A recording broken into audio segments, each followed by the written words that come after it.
आपल्या सगळ्यांचे मी आभार मानतो. आपण माझ्या या टीसीच्या आमंत्रणाला आपण इथे आलात. काही दिवसांपूर्वी मी एक ट्विट केलं होतं. संदर्भ होता सिंधुदुर्ग जिल्ह्यामध्ये जे आपले पोलीस अधीक्षक आहेत श्री मोहन दहीकर यांचा जो कारभार चालू आहे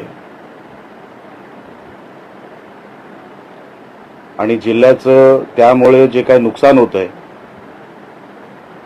मोठ्या प्रमाणामध्ये, तरुणाईचं होत आहे, जिल्ह्याची आर्थिक व्यवस्था बिघडत चाललेली आहे.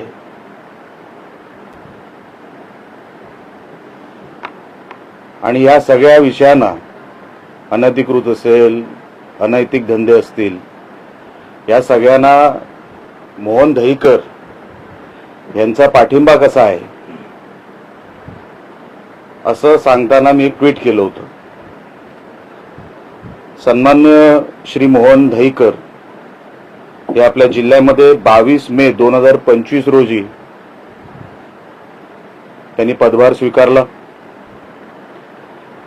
तो पदभार स्वीकारल्यानंतर आतापर्यंत आपण जो त्यांचा कार्यकाल बघतो, पहिलं गुन्ह्यांपासून सुरुवात करू. सिंधुदुर्ग जिल्ह्यामध्ये साधारण आजच्या तारखेमध्ये 1100 ते 1200 गुन्हे हे रजिस्टर्ड आहेत.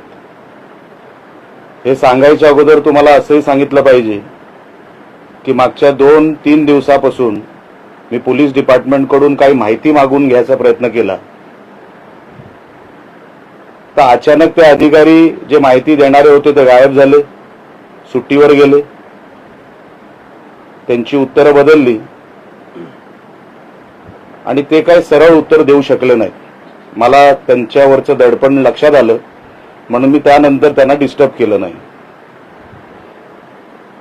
तर 1100 ते 1150 हे साधारण गुन्हे रजिस्टर्ड दिसत आहेत.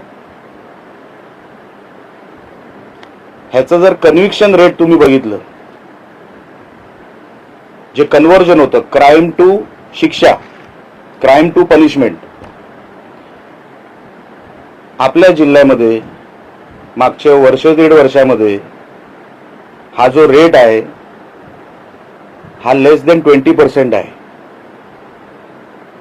20% खाली आहे.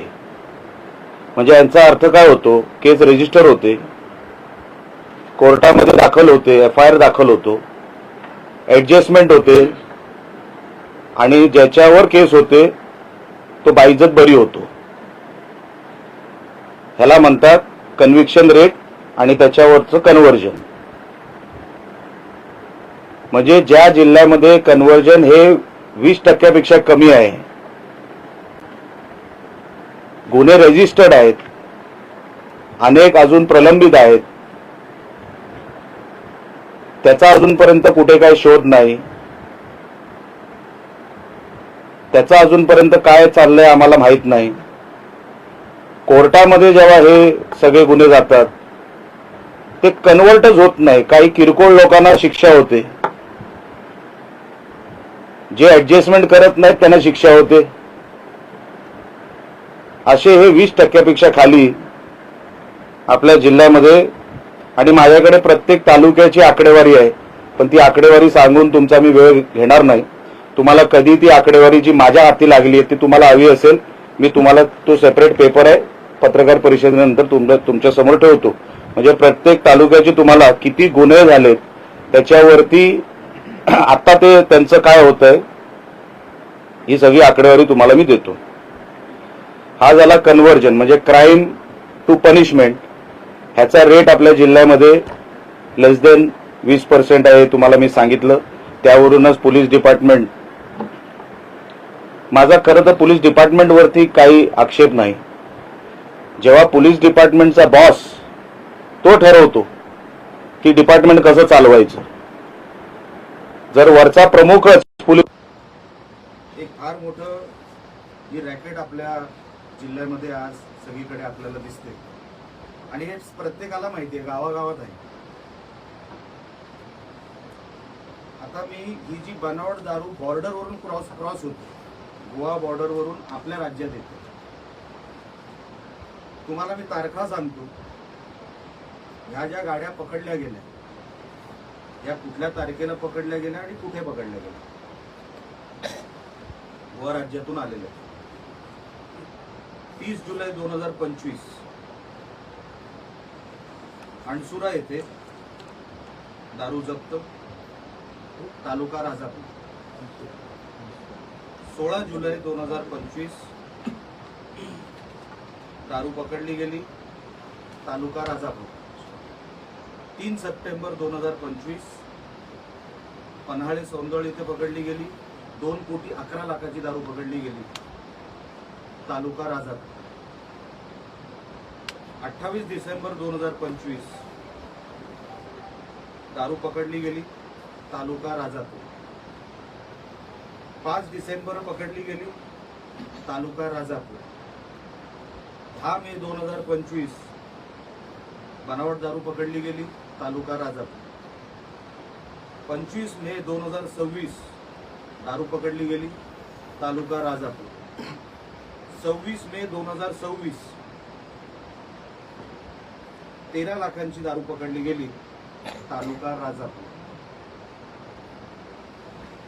दहीकर आले 22 मे 2025. मी तुम्हाला जुलैपासूनच्या तारखा सांगितल्या. ह्याच्यामध्ये एक तरी कारवाई सिंधुदुर्गामध्ये झाली का? मग ती का झाली नाही? रत्नागिरीच्या एनसीबीने किंवा तिकडच्या पोलीस डिपार्टमेंटने सातत्याने वर्ष दीड वर्षामध्ये इकडून आलेली गाडी तिकडे पकडली, इकडे का नाही पकडली?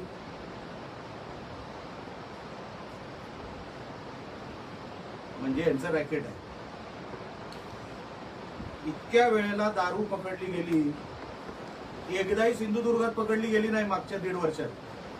ती सगळी पकडली गेली रत्नागिरीमध्ये. याचा अर्थ मी काय समजायचा?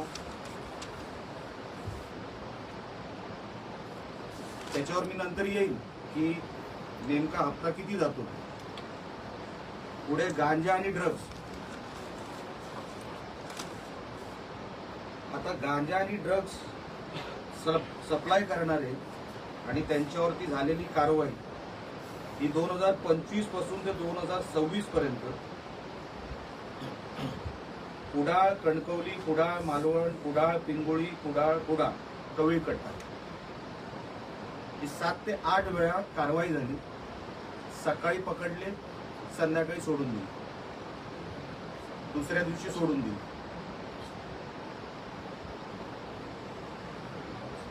काही ठराविक किरकोळ, काय बोलायचं आहे का? काही ठराविक किरकोळ हे आरोपी किंवा हे जे कोण आपण छपरी म्हणू किंवा टपोरी म्हणू, ह्यांना पकडण्याच्या पलीकडे जो मेन सूत्रधार यांचा पकडायचा होता तो कधी पोलिसांच्या हातीच लागला नाही.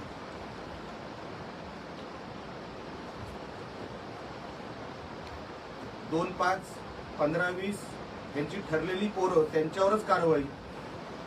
पण हा सप्लायर कोण आहे? कोण कुडाळपर्यंत हे मटेरियल आणतंय? बॉर्डर कोण क्रॉस करतंय? कुठल्या मार्गाने येतंय? समुद्राच्या मार्गाने येतंय किंवा कुठल्या घाट मार्गाने येतंय?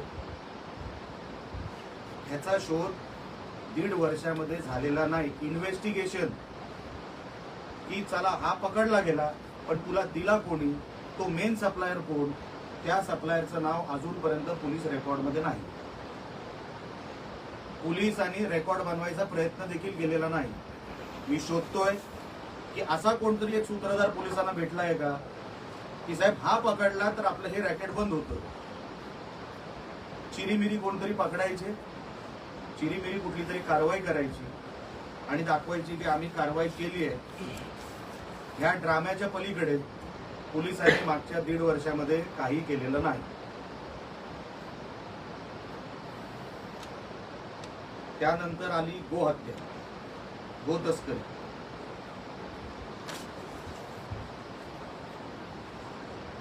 बीफ आपल्या जिल्ह्यामध्ये कुठे कुठे मिळतं, सावंतवाडीपासून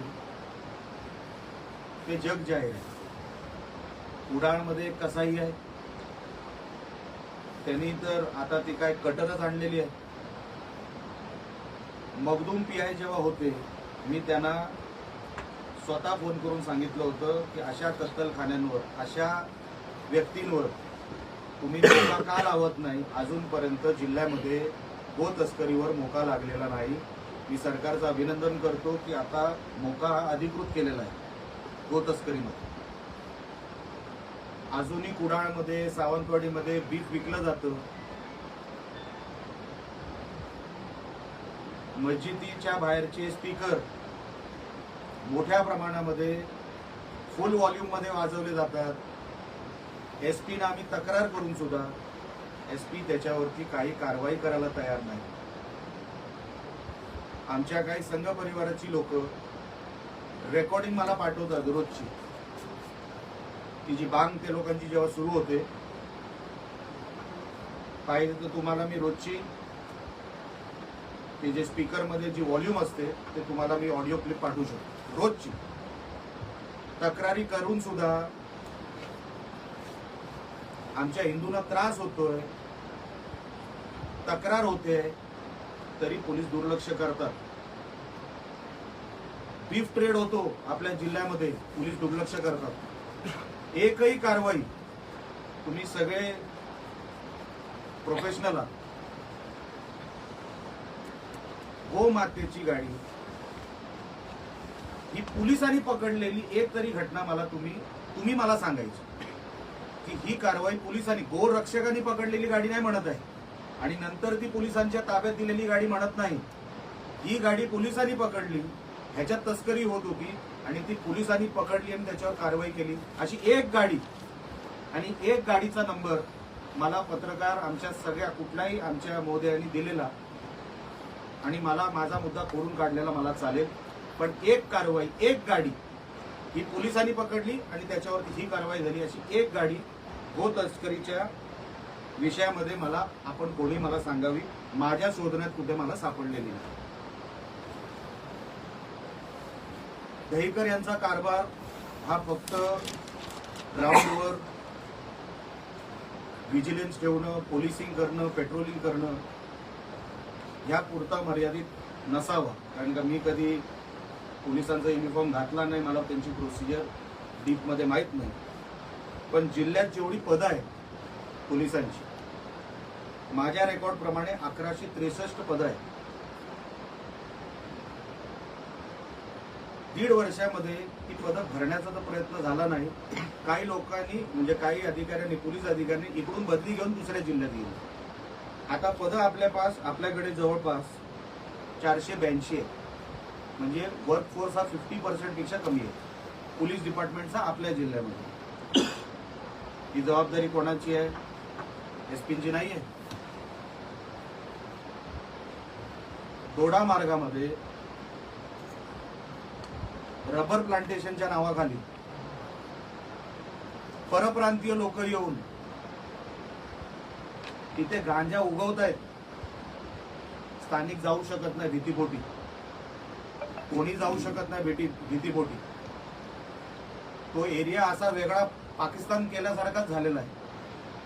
आजपर्यंत एसपी साहेबांना असं का सुचलं नाही की मी तिकडे दोडा मार्गात जाऊन, जो आमचा सिंधुदुर्गाचा भाग आहे, जिथे रबर प्लांटेशनच्या नावाखाली गांजा उगवला जातोय, गांजा, आणि हेक्टर किती, 1800 पेक्षा जास्त हेक्टरवर रबर प्लांटेशनच्या नावाखाली गांजा बनवला जातो.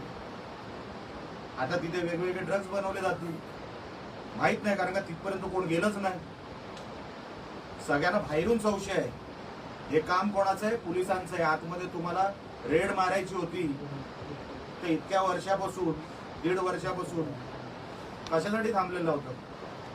नुसते 2-5 लोक रस्त्यावरचे पकडून गरिबांना, हे सगळे छपरी पोरं पकडून काही होणार नाही. इथे 1800 हेक्टरवर रबर प्लांटेशनच्या नावाखाली ड्रग्ज उगवले जात आहेत, बनवले जात आहेत. दहीकरांचं लक्ष नाही, दहीकरांना लक्ष द्यायचं नाही.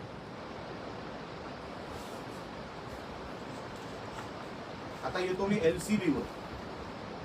LCB हे जे खातं आहे पोलिसांच्या डिपार्टमेंट अंतर्गत, मी काय नावं डायरेक्ट सांगणार, मला काय कोणाची भीती नाही. हे कलेक्शन मटका असेल, जुगार, दारू, ड्रग्स, तस्करी वगैरे वगैरे, हे जे काय 2 नंबरचे धंदे, या 2 नंबरच्या धंद्यांचं जे महिन्याचं इन्कम आहे पोलिसांचं, जे माझ्या सोर्सेसच्या माध्यमातून मला मिळालं, ते 2.25 ते 2.5 कोटी आहे महिन्याचे. परत सांगतो, 2.25 ते 2.5 कोटी रुपये मिनिमम, जास्त असू शकतं, कमी नाही. हे जे डुप्लिकेट दारू बनवायला जे स्पिरिट लागतं ते महाराष्ट्रातूनच गोव्यात जातं. त्याचं डायरेक्ट कमिशन किंवा त्याचं जे काय आहे 2 नंबरचं अंडर टेबल, हे SP ऑफिस. कारण का ते स्पिरिट टाकल्याशिवाय ती डुप्लिकेट दारू बनवू शकत नाही. आणि ती जाते कशाने? पेट्रोलच्या टँकरच्या माध्यमातून, कधी दुधाच्या टँकरच्या माध्यमातून, आणि मोकाट सोडली जाते. ही दिवसा होते, रात्रीची होत नाही. कुठला तरी टँकर पेट्रोलचं किंवा इतर कुठलं तरी टँकर आहे, त्याच्यातून हे स्पिरिट गोव्याला पाठवलं जातं. उघडपणे, उघड्या डोळ्यांनी आमचे SP साहेब बघतात, आणि तीच दारू रिटर्न मध्ये आमची इकडे तरुणांची पिढी खराब करते. आता मी तुम्हाला LCBचं सांगतो, आणि काय गाड्यांचे नंबर देतो रेफरन्ससाठी.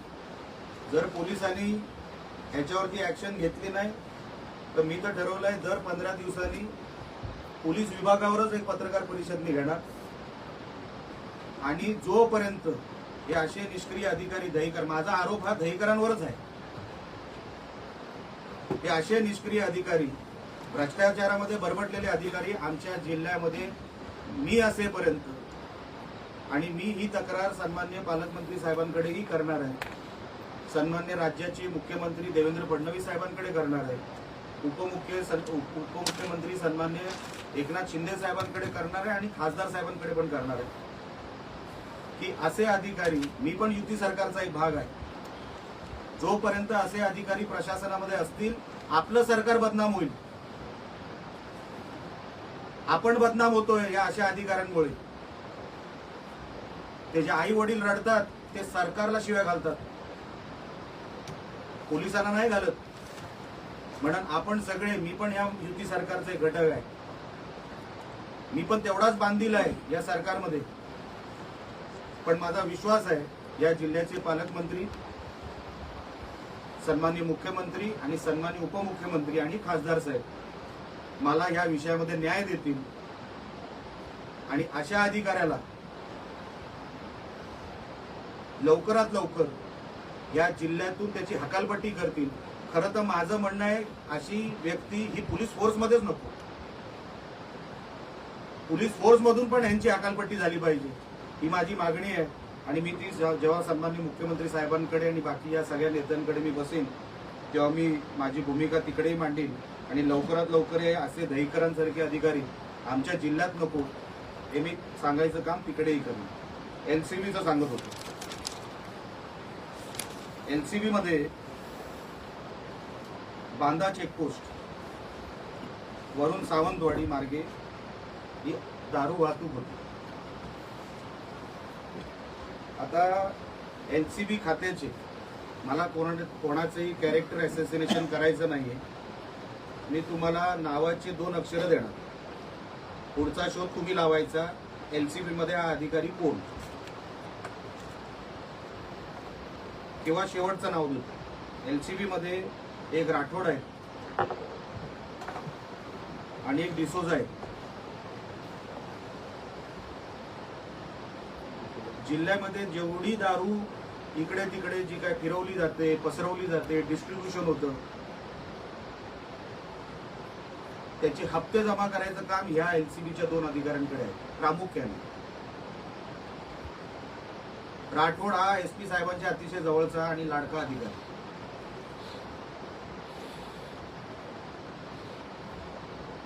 आता DYSP ऑफिस दोन वेगळे सेपरेट केलेले आहेत, सावंतवाडी डिव्हिजन आणि कणकवली डिव्हिजन. सावंतवाडी डिव्हिजन मध्ये फोनकर नावाच्या एका अधिकाऱ्याकडे जबाबदारी आहे जुगार, मटका, दारू वाहतूक याचं कलेक्शन करणार. DYSP ऑफिस कणकवली, कारण का दोन वेगळे डिव्हिजन केले. साळवी नावाचे अधिकारी आहेत जे जुगार, मटका, वाळू, दारू वाहतूक, वाळू वगैरे सगळे जे काही कलेक्शन करण्याची जी काही जबाबदारी आहे या दोन डिव्हिजन मध्ये ती वाटली गेलेली आहे. मग एक जामदार नावाचे अधिकारी आहेत ज्यांना मालवण आणि तो पट्टा दिलेला आहे. चव्हाण नावाचे आहेत ज्यांना मालवण आणि कुडाळचा एक पट्टा दिलेला आहे. आता गाड्यांचे नंबर हे तुम्हाला चेकपोस्ट सावंतवाडीची जी काही सातारड्याच्या जवळची जी चेकपोस्ट आहे तिथे एक गाडी सातत्याने MH07 4242. अच्छा, ही एक गाडी नाहीये, हा नंबर एक आहे, गाड्या 3 आहेत. सेम कलर, क्रेटा मॉडेल, काळ्या काचा. एका नंबरच्या 3 गाड्या. आता कदाचित ते गायब करतील, पण मागच्या कुठल्याही CCTV फुटेज मध्ये जर तुम्ही जाऊन बघाल तर तुम्हाला ही एक गाडी अनेक वेळेला दारूची वाहतूक आणि बाकी सगळी या गाडीच्या माध्यमातून होत असते. तशीच एक गाडी आहे MH07 AG 3190 आणि MH07 मधला तो हे नाहीये अल्फाबेट 5901. हे आतापर्यंत निलेश राणेला जर माहिती पडलं म्हणजे आपण विचार करू शकता आपल्याला ह्याच्याबद्दल किती माहिती असेल. कदाचित माझ्यापेक्षा जास्तच माहिती आपल्याला असेल. हे सगळं करण्याचं कारण एवढंच, कारण का मागच्या काही दिवसांपासून पोलीस दहीकरांच्या मार्गदर्शनाखाली जसं वागतायत. हा जो डिसोजा नावाचा अधिकारी आहे हा आमच्या आवळे गावात गेला आणि सांगितलं एका छपरी गँग पकडली तिकडची आणि सांगितलं तू दारूचा व्यवसाय सुरू कर, मी तुला सपोर्ट करतो. आता ती सगळी टपोरी मुलं होती. हे आता हल्लीच सांगतो तुम्हाला, मागच्या महिन्याचं. आता पोलीसच आपल्या बरोबर आणि पोलीसच आपल्याला सांगतोय की चल तू दारूचा धंदा सुरू कर, मी तुझ्या बरोबर आहे असं सांगितल्यानंतर त्या पोरांनी सुरू केलं आणि हप्ता द्यायचा कुठेतरी त्याचा राहून गेला किंवा काहीतरी कमी जास्त झालं, त्याला या डिसोजानेच अटक करून त्याच्यावरती कारवाई केली आणि त्याला अटक केली. जिल्ह्यामध्ये 2.5 ते 3 कोटी रुपये हा महिन्याचा हप्ता जातो 2 नंबरचा.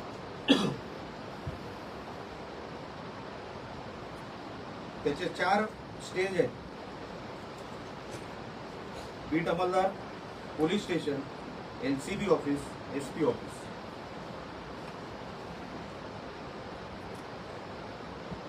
आपल्याला जिल्ह्याला कुठे घेऊन जायचं आहे हे आता पोलीस डिपार्टमेंट नाही ठरवणार. हे उघडपणे होत आहे, उघडपणे हे सगळे प्रकार चालू आहेत. ज्या पत्रकारांनी ह्याबद्दल लिहिलं काही दिवसांपूर्वी, तुला केसमध्ये अडकून टाकीन अशी धमकी देण्यात आली. आमचे सावंतवाडीचे एक पत्रकार, तू लिहितोस कसा? ती जी अरेरावी चालू आहे पोलिसांची, कशाचं कोणावरच पोलिसांचं आता नियंत्रण राहिलेलं नाही. मला वाईट वाटतं, मी या सरकारचा एक घटक असून सुद्धा मला हे सगळं बोलावं लागतं. मी जेव्हा या दहीकरांना पहिल्यांदा भेटलो, जेव्हा ते जिल्ह्यामध्ये आले, मी बुके द्यायला गेलो आणि बुके दिल्यानंतर त्यांना मी सांगितलं की साहेब अशी एक मोहीम सुरू करा ज्याच्यामुळे ड्रग्ज आणि ही दारू कायमची आपल्या जिल्ह्यामध्ये बंद झाली पाहिजे. हो मी करतो, माझा प्लॅन आहे. एक तरी मोहीम रेड मारण्याच्या पलीकडे, किरकोळ रेड आहे, या रेडनी काही होत नसतं. मोहीम चालवलेली या मोहन दहीकरांनी मला तुम्ही मागच्या 1.5 वर्षात सांगायचं. कुठे मोहन दहीकर रस्त्यावर दिसले, कुठे डोंगरावर दिसले, कुठल्या चेक नाक्यावर काहीतरी त्यांना काहीतरी टीप आली, स्वतः दहीकर उतरले, कुठलं आपल्याला नैसर्गिक संकट आलं त्याच्यामध्ये दहीकर पुढे आले. हा माणूस आल्यापासून बदली मागतोय. ज्या माणसाचा मूडच नाही या जिल्ह्यामध्ये राहायचा, तो कलेक्शन करणार नाही तर मग दुसरं काय करणार आहे. म्हणून मी पालकमंत्र्यांना विनंती करणार आहे, पहिला हाकाला अशा अधिकाऱ्यांना ज्यांना कामच करायची इच्छा नाही आपल्या जिल्ह्यामध्ये. आपल्याला आठवत असेल, आपल्या जिल्ह्यामध्ये एक एसपी होऊन गेले प्रसन्ना म्हणून. जी स्पिरिटची गाडी मी तुम्हाला बोलतोय, काही ज्येष्ठ पत्रकार आहेत साहेब, तुम्हाला आठवत असेल स्पिरिटचे टँकर पकडले होते, ज्याचा उल्लेख मी केला, जे गोव्यामध्ये जातात आणि डुप्लिकेट दारू परत आपल्या महाराष्ट्रात येतात. त्या प्रसन्नानी जी कारवाई केली होती त्याच्यानंतर त्याच्यानंतर एसपी आले असतील. सौरभ अग्रवाल यांच्या अगोदर एसपी होते, त्यांना ते नवीन होते, त्यांना काहीच कळायचं नाही. हा सगळा परत व्यवस्था बसली, कारण का सौरभ अग्रवाल कशावर ते काय घेत नव्हते, हप्त्यामुळे पुढे त्यांचा हात नव्हता, ते तसे साफ होते, त्यांचे हात साफ होते. पण कशावरच नियंत्रण नाही, लक्ष नाही, हे परत सुरू झालं आणि मोठ्या प्रमाणात त्यांना लक्षात आलं. आता हा परत मार्ग उघडला. जसं प्रसन्नानी कारवाई केली होती जेव्हा ते एसपी होते, ह्यांना कॉन्फिडन्स आला की दहीकरांच्या कंट्रोलमध्ये हा जिल्हा असताना आपण ह्याच्यातला 100% ह्याच्यातला मार्ग काढू शकतो, आणि त्यांनी तो काढला. तडीपाऱ्या, किरकोळ तडीपाऱ्या लहान 2-3 लोकांना सोडल्या किंवा राजकीय तडीपाऱ्या, मोहन दहीकरांना आमचा सहकारी, आमचा उपजिल्हा प्रमुख आनंद शिरवळकर हा मोठा क्रिमिनल वाटतो. एकमेव तडीपारी झालेली ती राजकीय. एवढे गुन्हे झालेत 1100-1200, कोणाला एमपीडा लावलेला नाही. शेवटचा एमपीडा लावला तो भूषण नावाचा एक कुडाळचा एक कुठला तरी मुलगा होता, त्याला चायनीजच्या गाडीवर लफडं झालं म्हणून त्याच्यावर एमपीडा लागला. चायनीजच्या गाडीवर मारामारी झाली म्हणून त्या भूषणला रत्नागिरी जेलमध्ये 1 वर्ष राहावं लागलं. तडीपारी लावली नाही इतक्या वर्षात, 1.5 वर्षात. एमपीडा लावला नाही. कन्व्हिक्शन रेट 20% पेक्षा खाली. मग तुम्हाला काय वाटतं, इकडे काय गुन्हेगार काय कोणाला घाबरून काय करणार? उघड करतायत, उघड चालू आहे सगळा नाच. आणि हे बघवत नाही, हे कुठेतरी थांबलं पाहिजे. जोपर्यंत मोहन दहीकरांसारखे अधिकारी आपल्या जिल्ह्यात असतील तोपर्यंत हे गुन्हेगार असेच मोकाट, असेच आनंदात आणि समाधानाने त्यांचा कारभार करतील, पैसे कमवतील. आणि आपले इकडचे तरुण ड्रग्सच्या आहारी जाऊन, दारूच्या आहारी जाऊन त्यांचा जीव जाणार, आई वडील टेन्शनमध्ये, त्यांचं जीवन खराब. हे सगळं पोलीस कंट्रोलमध्ये आणू शकत होते, पण त्यांनी 1.5 वर्षामध्ये का आणलं नाही मला माहित नाही. मी माझ्या आमदारकीचा कार्यकाळ बोलू शकतो, त्याच्या अगोदरचा कार्यकाळ मी काढलेला नाही. तो जर पाहिजे असेल तोही तुम्हाला देईन. पण दहीकर इथून जाईपर्यंत निलेश राणे पाटलाग सोडणार नाही. मी स्टिंग ऑपरेशन पण करतो, स्टिंग ऑपरेशन पण करणार पोलीस डिपार्टमेंटच्या विरोधात. जोपर्यंत दहीकर इथून जात नाही, सुधरत नाही, तोपर्यंत माझी कारवाई माझ्या पद्धतीने मी चालू ठेवणार. मग ते पत्रकार परिषदेच्या माध्यमातून असेल किंवा रस्त्यावरती असेल, मी अशा अधिकाऱ्यांना जिल्ह्यात स्वस्त बसू देणार नाही. म्हणजे नाही, ही माझी भूमिका आहे. आपण ह्याच्यावर आणि इतर कुठल्याही विषयावर विचारायचं असेल तर विचारू शकतो. पोलीस बोलताना कालच्या बांद्यामध्ये आजचे सरपंच बांदा ठाण्यात गेल्यानंतर तक्रार दाखल करायला गेल्यानंतर पोलिसांनीच व्हिडिओ व्हायरल झाला. पोलिसांनीच म्हटलंय मर्डर करू नये, आणि तो व्हिडिओमध्ये एक अरेरवीची भूमिका पोलिसांची तिथे दिसते. मी सांगतोच आहे ना तुम्हाला की सरकार साहेब, इथे काय धक्कच चालू आहे. जो बॉस असतो ना, त्यांनी पोलीस डिपार्टमेंट कसा चालवायचा हा त्यांच्या अधिकारातला विषय असतो. खालचे अधिकारी असंच वागणार आहे. त्यांना सिरियसनेस कुठे आहे? आज महिन्याचे एवढे पैसे मिळत आहेत तुम्हाला 2 नंबरच्या माध्यमातून, तुम्ही ड्युटी कशाला कराल? कशाला कोर्टामध्ये तुम्ही आयो म्हणून तुम्ही प्रेझेंटेशन कराल किंवा फाईट कराल? तुम्हाला सेटलमेंटचे पैसे मिळत आहेत, तुम्हाला ड्रग दारूचे पैसे मिळत आहेत. या अधिकाऱ्यांना सवय लागली आहे. प्रसन्नासारखे जे कोण SP साहेब होते तेव्हा आम्ही त्यांचं काम बघितलंय. काय रुबाब, काय रोखोक वागायचे हो. नाही म्हणजे नाही. आज किती कंट्रोलमध्ये आणलं होतं त्या काळामध्ये हे सगळं. हा माणूस इथे बसून बदली मागतो, मला दुसरीकडे पाठवा. मग जा, उघड सांगून जा. हे जोपर्यंत जात नाही साहेब, पोलीस डिपार्टमेंटमध्ये बदल होणार नाही. कारण का ह्यांना इथे मन लागत नाही, ह्यांचा जीव इथे लागत नाही. हे इथून गेलेलेच बरेच. हे जातील, नवीन कोणतरी चांगले येतील तर या जिल्ह्याचं भलं होईल. पोलीस डिपार्टमेंटचं, जिल्ह्याचं म्हणण्यापेक्षा पोलीस डिपार्टमेंटचं. बदल झाला नाही तर रस्त्यावर उतरणार कसं? मी बोललोच, मी सगळं काय, मी टोकाला जातो आणि मी टोकाला जाणारा माणूस आहे. मी काय अधूनमधून त्याच्या ठिकाणी जाऊन स्वतः रेड मारतात. हेच SPचं अपयश आहे. पालकमंत्री साहेबांना काय करायचं आहे? जिल्हा साफ सुधरा पाहिजे, जिल्हा मटका मुक्त पाहिजे, दारू मुक्त पाहिजे, ड्रग्ज मुक्त पाहिजे. ते कोणाला सांगणार? पोलिसांना. आता ह्यांना